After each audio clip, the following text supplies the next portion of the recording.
semuanya.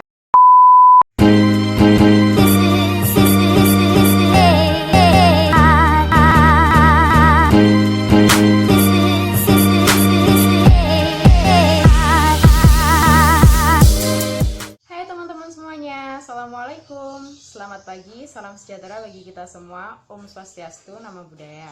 Perkenalkan, saya Salsabila Putri Lintang Pertiwi dari jurusan Bimbingan dan Konseling Universitas Negeri Surabaya, angkatan 2018, kelas 2018A.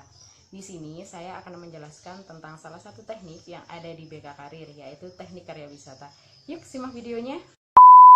Oke teman-teman semuanya, kali ini Salsa akan menjelaskan tentang teknik karya wisata. Nah, di dalam teknik karya wisata yang akan Salsa jelaskan kali ini terdiri dari pengertian dari karya wisata, lalu ada tujuan karya wisata, ada fungsi dan manfaat dari karya wisata, lalu ada langkah-langkah dalam karya wisata, serta ada kelebihan dan kekurangan dari teknik karya wisata. Yuk, segera simak videonya teman-teman. Teman-teman, langsung kita masuk ke pembahasan pertama ya, yaitu mengenai pengertian dari karya wisata. Apa sih karya wisata itu? Oke. Karya wisata di sini terdiri dari dua kata, yaitu karya dan wisata. Karya yang berarti kerja dan wisata yang berarti pergi. Sedangkan menurut KBBI, karya wisata merupakan suatu kunjungan ke suatu objek yang dilakukan dalam rangka untuk menambah pengetahuan dalam hubungan pekerjaan seseorang dan sekelompok orang.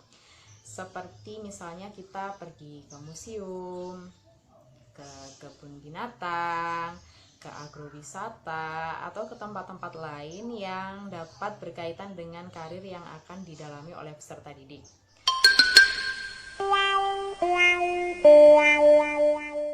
Oke teman-teman, kita next ke pembahasan selanjutnya, yaitu mengenai tujuan dari diadakannya karya wisata. Di sini ada 5 tujuannya dan saya akan sebutkan. Oke, yang pertama adalah melengkapi pengetahuan yang didapat oleh peserta didik di sekolah dengan hal-hal yang lebih realistis. Yang kedua adalah menanamkan serta mengembangkan nilai moral dari peserta didik itu sendiri serta orang lain. Yang ketiga adalah diharapkan di sini peserta didik dapat memperoleh pengalaman langsung dari objek yang dilihatnya dan memahaminya.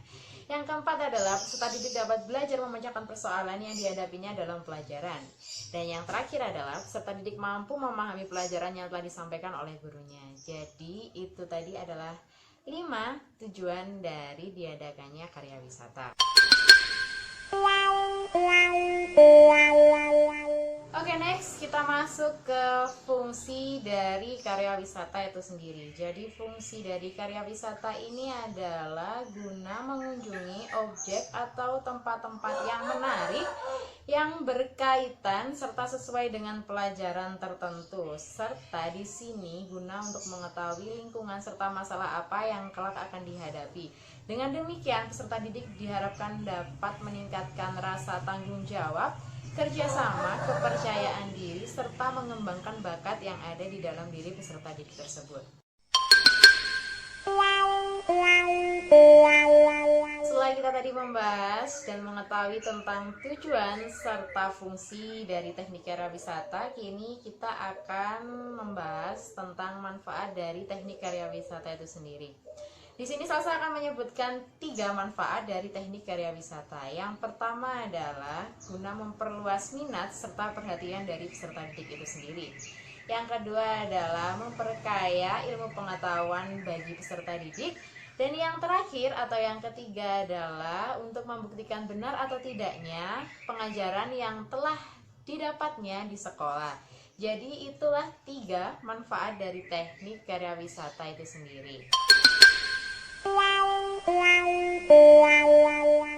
Oke teman-teman, kita langsung masuk aja ke langkah-langkahnya. Dan langkah yang pertama adalah persiapan. Di sini persiapan meliputi beberapa hal. Misal, menetapkan tujuan pembelajaran yang jelas, mempertimbangkan pemilihan teknik, menyediakan dan mempersiapkan sarana dan prasarana, menghubungi pimpinan tempat yang akan dikunjungi, melakukan survei ke tempat yang akan dikunjungi terlebih dahulu guna merancang apa saja yang diperlukan saat kunjungan itu berlangsung, Lalu ada menyusun rencana secara matang, membagi peserta didik dalam beberapa kelompok, serta membagi tugas-tugas yang ada yang akan dilaksanakan saat karya wisata. Oke, next, setelah dari langkah yang pertama tadi persiapan, kini kita masuk ke langkah kedua, yaitu perencanaan. Nah, di dalam langkah persiapan tadi kita sudah melakukan survei. Setelah melakukan survei, dalam langkah perencanaan ini ada beberapa hal yang perlu kita laksanakan. Seperti yang pertama adalah pembentukan panitia. Pembentukan panitia ini ditujukan agar lebih terstruktur kegiatan yang akan dilakukan saat karya wisata itu nanti. Terus yang kedua adalah menentukan teknik pengumpulan data apa, entah itu baik berupa wawancara, pengamatan langsung, hingga melakukan dokumentasi. Terus yang ketiga adalah penyusunan acara serta pembuatan tata tertib yang akan dilaksanakan pada saat karya wisata itu nanti. Oke, yang keempat adalah mengurus perizinan dengan cara menghubungi pihak-pihak yang terkait di tempat yang akan kita kunjungi. Dan yang terakhir adalah mengkalkulasi biaya yang akan dikeluarkan dan yang akan digunakan selama melakukan karya wisata itu sendiri. Setelah tadi pada langkah-langkah persiapan dan perencanaan, kini kita akan memasuki ke langkah pelaksanaan. Nah, di dalam langkah pelaksanaan ini peserta didik akan melaksanakan tugas-tugas yang telah ditetapkan sebelumnya.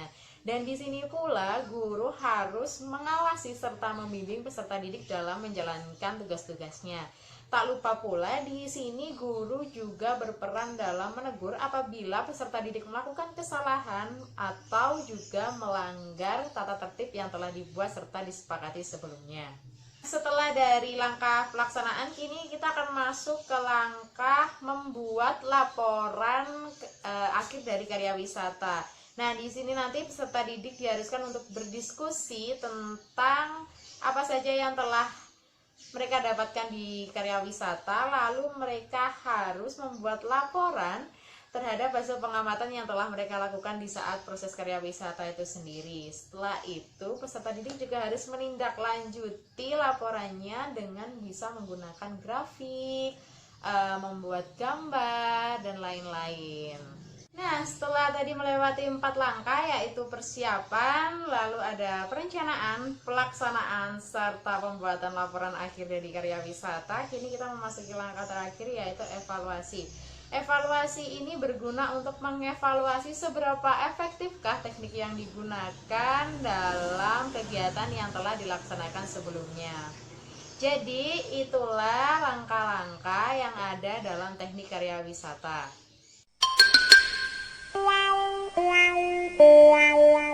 Setelah kita tadi mengetahui tentang tujuan, fungsi, serta manfaat dari teknik karya wisata, kali ini kita akan masuk dalam pembahasan kelebihan dan kekurangan dari teknik karya wisata itu sendiri.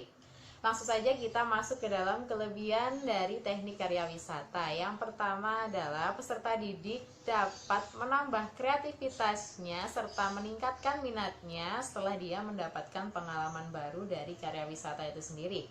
Yang kedua adalah peserta didik dapat berpartisipasi aktif dalam kegiatan yang dilaksanakan saat karya wisata sehingga menambah pemahamannya tentang materi yang didapatkan sebelumnya. Yang ketiga adalah peserta didik dapat melihat secara langsung kegiatan apa saja yang dilakukan dalam karya wisata serta membahas apa saja tentang pelajaran yang ada di sekolah. Yang terakhir adalah peserta didik mampu mengetahui kebenaran atas pelajaran yang telah didapatkannya sebelumnya.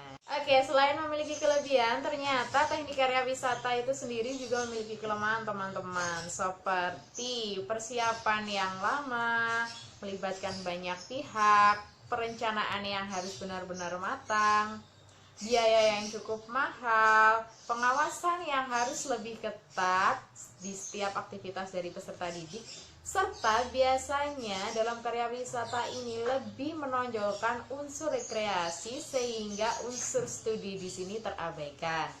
Nah, itulah kelebihan serta kekurangan dari teknik karya wisata. Nah, teman-teman, itu tadi yang dapat saya sampaikan tentang teknik karya wisata. Apabila ada kurang lebihnya, saya mohon maaf karena sejatinya saya hanyalah manusia biasa yang tidak luput dari salah dan dosa. Jangan lupa berikan like, komen, dan subscribe kalian. Terima kasih.